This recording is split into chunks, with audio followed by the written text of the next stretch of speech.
حضرت علی کا قول ہے 3 طریقوں سے پریشانی خوشی میں بدل جاتی ہے۔ نمبر 1، خاموش رہنا۔ خاموش رہنے سے پریشانی کم ہو جاتی ہے۔ نمبر 2، صبر کرنا۔ صبر کرنے سے ختم ہو جاتی ہے۔ نمبر 3، شکر کرنا۔ شکر کرنے سے خوشی میں بدل جاتی ہے۔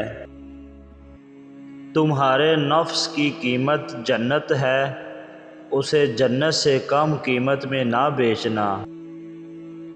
جہالت ایک قسم کی موت ہے اور جاہل لوگ چلتی پھرتی لاشیں ہیں۔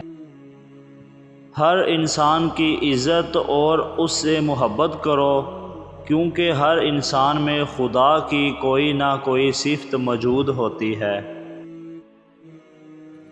مصیبتیں جو تم پر نازل ہوتی ہیں تمہارے گناہوں کا نتیجہ ہوا کرتی ہے۔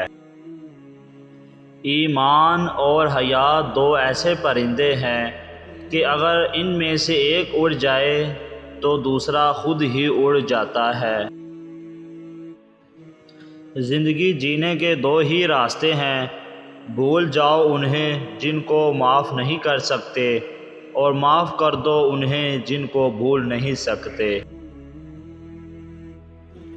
جب کوئی دوست تمہیں اپنا راز بتائے تو سمجھ لینا کہ وہ اپنی عزت تمہیں امانت دے رہا ہے، اس میں کبھی خیانت مت کرنا۔